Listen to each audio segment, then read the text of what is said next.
Fujifilm called today's lens the gateway to quality, but similar to the GFX 50S2, I was left a little underwhelmed after the announcement. Probably wasn't for me, but there's no substitution to getting your hands on it and giving a good play, so yeah, let's crack on.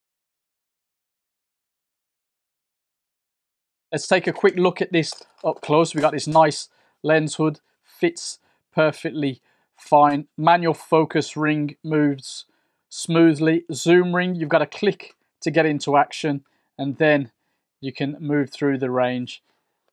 Just to give you an idea of the size, it feels fine. Build quality, not a problem at all. We do have no aperture ring, as you can see there. It runs from 4.5 or 5.6 to f32. Now, I operate that via the dial on the GFX 50S2 in this case.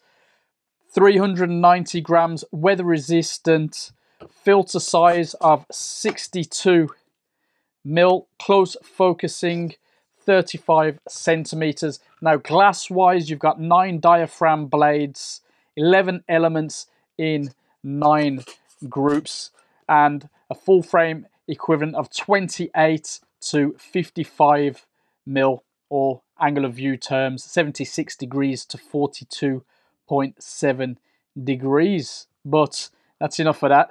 How does it fare in the relatively real world?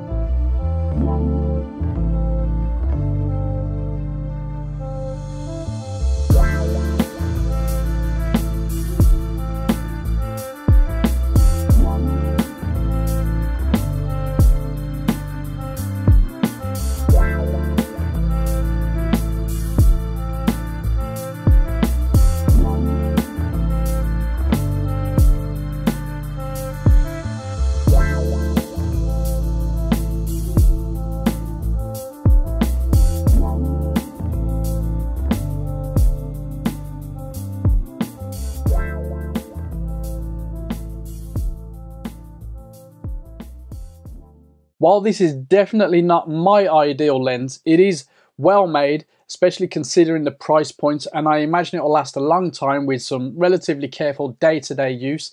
Of course, the weather resistance is very welcome, and that should go some way to helping with the longevity. It's a very light lens considering it packs down to a relatively small footprint in the kit bag. Now, I'm not a fan of these zooms, but generally you would pay more for an internally focusing lens of this nature. Now, I didn't find that much of a trade-off, and overall, as far as handling and performance goes, it's a good daily carry-around lens if you don't mind a slower variable aperture, which generally I don't really care for usually.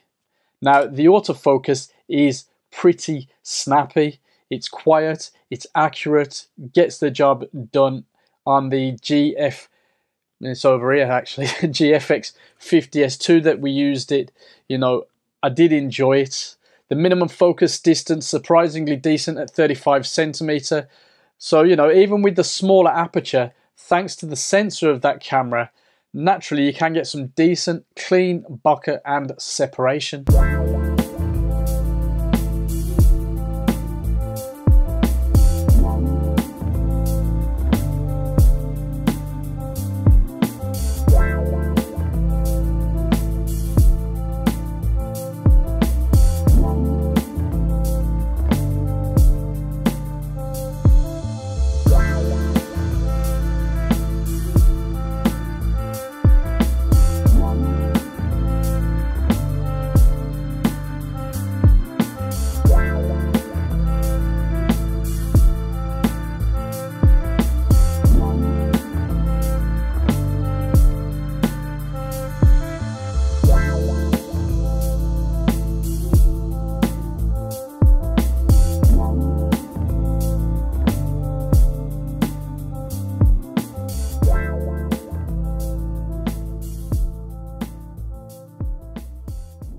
The image quality really is very good from this, let's say, cheapo, Possibly the only real noticeable image quality flaw is a bit of vignetting, wide open, but nothing that can't be dealt with in post if need be. That's par for the course anyway.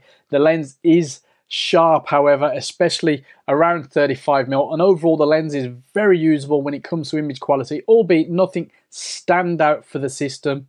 You know, it renders excellent image qualities with no real problems and no real magic, but you know, sometimes you just want a workhorse rather than a race car, whatever that was.